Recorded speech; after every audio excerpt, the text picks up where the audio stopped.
말씀을 같이 나누도록 하겠습니다. 3장 9절에서 15절까지의 말씀은 우리가 쭉 이제까지 보아왔던 내용들을 정리하고 있는 심판의 내용이라고 할 수 있겠습니다. 특별히 여기 보시면 이제 9절, 10절 한번 다시 한번 보시면요. 너희는 아스돗의 요새들과 이집트 땅의 요새들에게 전하여라.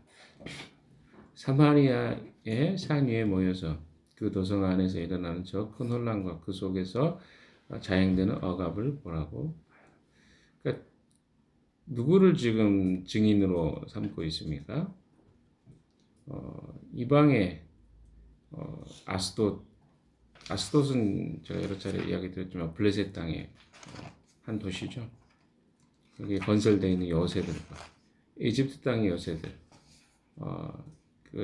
애굽과 블레셋의 나라들이 모여서 나중에 이스라엘에게 임하게 될 심판을 이제 심판의 증인들이 되라고 이야기하고 있는 것이죠. 그 말은 뭐냐면 아스돗이라는 나라는 블레셋의 수도 같은 곳이죠. 뭐 가드 가사, 에글론, 에스글론, 그리고 여기 아스돗, 얘가 5개 지역이 공동 수도 같은 역할을 하는데 블레셋 땅, 이방 땅에서도 예루살렘 아니죠. 이스라엘에서 일어나는 이런 혼란스러운 일과 범죄들은 일어나고 있지 않다. 또 그것과 비교해서 애굽에도 그런 일은 없다. 이런 비유를 하고 있는 것이죠. 잘 따라오세요. 그러니까 무슨 말이냐면 이 이스라엘 안에 일어나고 있는 혼란, 범죄 이런 것들은요 이방 땅에서도 없는 일이라는 거예요. 오히려 그들을 데려와서 증인이 되게 하겠다는 거죠. 그래서 여기 보시면 9절의 하반절에 도성 안에서 일어난 저 큰 혼란, 그 속에서 자행되는 억압을 보라고 하여라. 뭐 요즘에 이제 우리에게 좋은 샘플들이 많죠. 제가 종종 이야기합니다만 미국이라는 나라가 우리가 굉장히 이상적인 나라로 이런 나라에 살면 참 좋겠다 했던 이유가 뭡니까? 자유, 평등, 또 공평, 뭐 이런 것들, 정의 이런 것들이잖아요. 근데 지금 뭐 미국 땅에 일어나는 일들이 오히려 후진국에서 일어나는 일보다 독재국가에서 일어나는 일보다 못하잖아요. 뭐 이런 이야기예요. 사실은 이런 종류의 우리 해석을 한다면 하나님의 백성들, 하나님의 자녀들이 살고 있는 땅에 일어나는 혼란, 그리고 그 속에 자행되는 억압, 이것들은 블레셋 이방 땅에서도 이스라엘 나라나 남유다나 이 블레셋이라는 나라는 뭐 지금도 여기 팔레스타인이잖아요. 지금 이스라엘도 팔레스타인을 굉장히 업신여기지 않습니까? 이 당시에도 그랬단 말이에요. 블레셋은 뭐 개와 같다. 그래서 다윗도 블레셋에 대해서 굉장히 비난하고 하는 내용이 있지 않습니까? 성경에서 하나님을 알지 못하는 민족, 백성이다 이렇게 말하잖아요. 그런데 그 나라보다 더 못한 상황이 지금 누구에게 일어난 거죠? 이스라엘과 그 성읍들 안에 일어난 재판, 그리고 그들의 지도자와 그 사회 안에 일어난 혼란, 이런 것들을 말하고 있는 것이죠. 굉장히 심각한 상태에 있다는 것입니다. 자, 10절 같이 읽어봅시다. 시작. 나 주가 하는 말이다. 그들은 올바른 일을 할 줄 모른다. 폭력과 강탈로 탈취한 자들을 저희들의 요새. 무슨 말입니까? 그들은 올바른 일을 할 줄 모른다. 하나님 이미 다 가르쳐 주셨어요. 하나님이 왕이시잖아요. 그러면 그 뜻대로 따르면 올바른 일을 할 수 있어야 돼요. 근데 이미 하나님의 뜻을 거스른 지 오래되었다는 것입니다. 이게 문제예요. 지칭은 스스로 하나님의 백성이라고 말할지 모르지만 실제 삶의 영역에서는 하나님을 경외하지도 않고 하나님의 법과 하나님의 뜻을 알지도 못하는 상태가 되어버린 거죠. 그러니까 어때요? 올바른 일을 할 줄 모른다라고 말하고 있고 그들은 폭력과 강탈로 탈취한 재물을 저희들이 요새에 쌓아뒀다.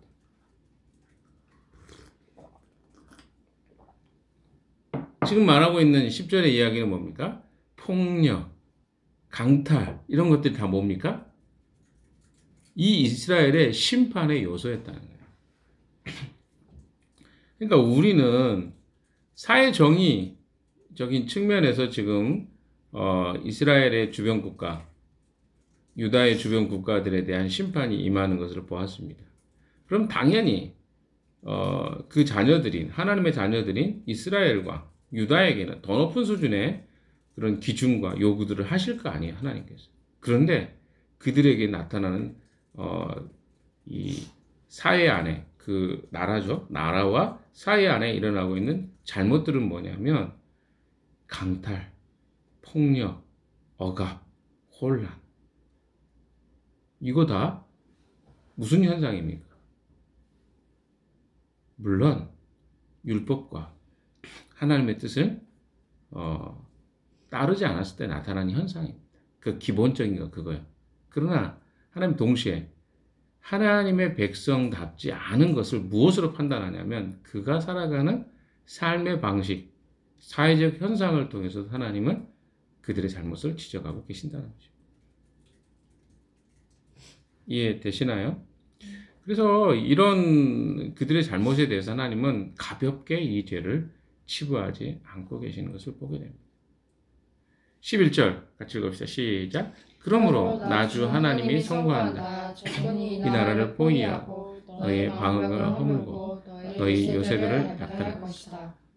제가 이 썰은 부분에 이 시기가 BC 860년경이라고 대략적으로 추정했어요. 물론 뭐 한 20년 앞으로 20년 뒤로 20년에 대한 학자들의 의견은 좀 차이가 있지만 그러니까 대략적으로 760년경이다.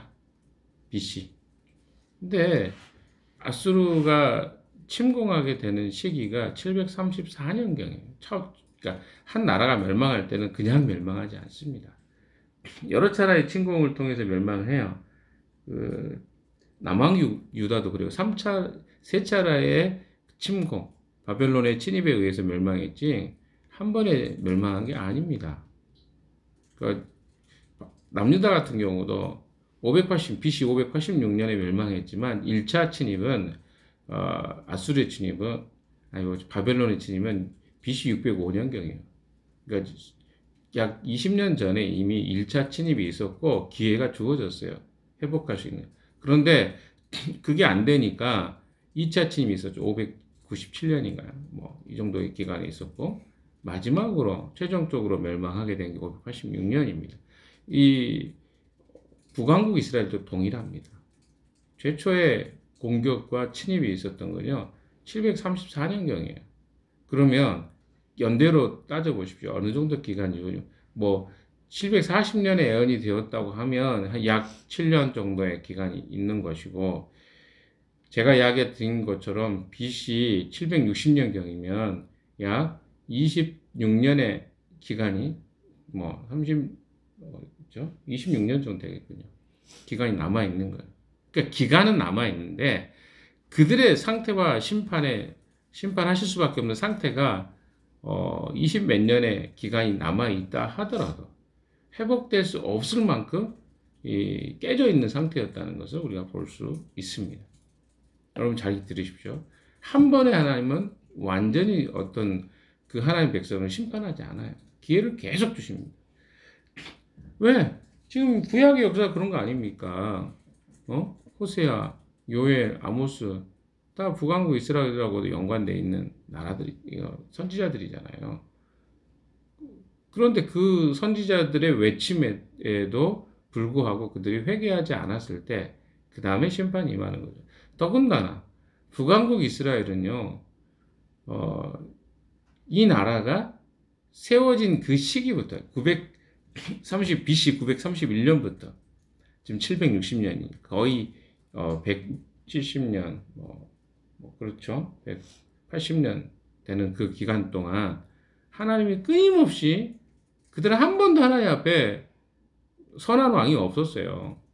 그리고 한 번도 하나님 앞에 회개하는 운동도 없었어요. 그럼에도 불구하고 하나님 200년 가까이 시간과 기회를 허락하시는 걸 보십시오. 하나님의 인내를 여러분 탓할 수 있을까요? 안타깝게도 하나님을 떠나본 하나님 백성은요, 스스로 자정할 능력이 없습니다. 그래서 인간이 회복하고 돌아설 때는요, 대부분은 뭐냐면 끝까지 가서 그래요. 그러니까 끝까지 가면 사람이 어떤 현상이 생기냐면 더 이상 의지할 게 없잖아요. 빈털터리가 되잖아요. 그러면 사람은 그때 회심합니다. 왜? 막다른 골목에 다다를 때만 사람들이 돌이킨다는 거예요. 그 전까지는 아무리 상황이 우리에게 편하게 주어져도 계속 자기의 못된 행동들을 지속한다는 것이 우리의 슬픔이에요. 인간의 연약함이죠.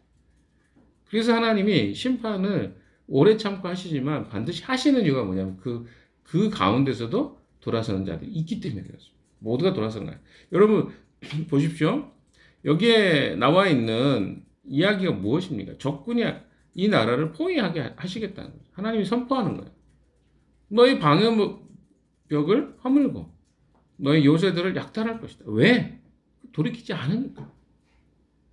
이거 하나님에 대한 어떻게 원망으로 갈 수 있을까요? 그렇게 기회를 주고 경고하셨는데 돌이키지 않으니까 약탈하고 그 방어벽들을 허물어 버리겠다. 12절 보십시오. 나 주가 선고한다. 12절 같이 읽어봅시다. 시작. 나 주가 선고한다. 목자가 사자 사자 입에서 입에서 양의 두 다리나 귀 조각 하나를 건져내듯이 사마리아에 사는 이스라엘 자손도 구출되긴 하지만 침대 모서리와 알라그자의 다리 조각만 겨우 남는 것과 같을 것이다. 자, 아모스가 목자였기 때문에 자꾸 이런 비유를 합니다. 뭡니까? 주님이 선포하시는데 그들의 공격을 받고 난 다음에 어떤 일이 있겠느냐? 마치 목자가 사자 입에서 양의 두 다리나 귀조각 하나를 건져내듯이. 그러니까 다 먹어버린 거죠. 그리고 뭐만 남은 거예요? 그 시체 일부만 목자가 발견하게 돼요. 그러면 무슨 생각을 하겠어요? 아, 이들이 사자한테 찢겨 죽었구나. 사자가 다 먹었구나. 이런 걸 알 수 있을 만큼 남은 양이 적다는 거예요. 양의 두 다리 가져가면 뭐가 됩니까? 아무것도 아닌 거죠. 그런데도 불구하고 어때요? 이 정도 남게 되는 것처럼 사자의 공격에 의해서 사마리아에 사는 이스라엘 자손도 구출되긴 하지만 마치 침대 모서리에 알라그자의 다리 조각만, 그러니까 알라그자가 있는데 거기에 다리 조각 정도 남을 정도만 남게 될 것이다. 그러니까 하나님은요 완전히 진멸하지도 않아요. 또 남고 구원할 자들을 건져주십니다. 이것도 하나님의 은혜라고 저는 생각합니다. 하나님은 그 백성을 완전하게 아예 난 너 몰라 하지 않으세요. 그래서 살아남을 자들도 살아남게 하십니다. 그러나 그 심판이 임하게 되면 엄청난 대부분의 사람들은 심판을 받을 수밖에 없다. 라는 것을 지금 이야기하고 계신 것이죠. 13절 같이 읽어봅시다. 시작. 말을 듣고서 야곱 가문에 전하여 나 주 하나님 만군의 하나님이 하는 계속 하나님이 이 경고의 말씀을 하시는 거예요. 그들이 듣게 하기 위해서 이 말을 하는 거예요. 안 듣는 사람이 대부분이지만 그래도 듣는 사람이 있었던 것 같습니다. 왜? 여러분 아시죠? 아합의 왕이 전 이스라엘, 북왕국 이스라엘의 왕 중에 가장 악한 왕이었어요. 아합 하면 최악의 왕입니다. 그 아내가 이세벨이잖아요. 와이프는 더 지독한 사람이에요. 왜? 아세라 신상의 제사장의 딸이었거든요. 그러니까 이방신을 섬기는 아내를, 그러니까 그 장인어른이 이방신의 제사장이었고 그 딸이었어요. 근데 이 나라는 어떤 나라입니까? 하나님을 섬기는 나라인데 그 왕이 아합입니다. 근데 그 아합의 시대에도 하나님이 어때요? 엘리야를 통해서 하셨단 말은 남겨진 7천의 하나님의 사람 있었어요. 그 나라가 얼마나 컸겠어요. 수백만 명이에요. 그 중에 7천은 아무 수도 아닌 것 같죠. 그러나 하나님이 그 수를 그 땅에 남겨두셨어요. 그러면 심판이 만다 할지라도 그 백성들 어떻게 하실 거예요? 살려주실 거예요. 물론 그들 중에도 이스라엘의 심판과 함께 고난과 고통을 당하는 일이 많이 있었겠죠. 그러나 하나님의 그 자비와 긍휼로 살아남을 자들이 있었다는 것, 이걸 말하고 있는 남은 자들이 있었다는 거죠. 이게 목적이란 말이에요. 14, 15절 마지막 한번 읽어봅시다. 시작. 내가 이스라엘의 죄를 징벌하는 날 베델의 제단들도 징벌하겠다. 그때 제단의 뿔들을 꺾어 땅에 떨어뜨리겠다. 또 내가 겨울 별장과 여름 별장을 짓부수겠다. 그러면 상하로 꾸민 집들이 부서지며 많은 저택들이 사라질 것이다. 주님께서 하신 말씀입니다. 여기에 14절에 그들의 징벌하는 날이죠. 심판의 날이죠. 곧 이방 나라가 침입하는 날이기도 합니다. 이 아시리아가 침입하니까요. 실제로. 자, 그때 내가 이스라엘의 죄를 징벌하는 날, 어디를 심판하겠다고 합니까? 베델의 제단들도 징벌하겠다. 여러분, 베델은 어떤 곳입니까? 사실은 올라가 보면요, 이 나라의 국부 같은 존재가 이스라엘 전체로 남과 북왕국 이스라엘을 따지면 누가 국부죠? 아브라함입니다. 그러나 북왕국 이스라엘의 관점에서 봤을 때 그들의 국부는 야곱이에요. 12지파의 핵심, 나머지 10지파가 모여서 북왕국 이스라엘이 됐으니까. 야곱이 국부가 돼. 근데 야곱이 어디서 하나님 앞에 예배를 드렸어요? 베델이었어요.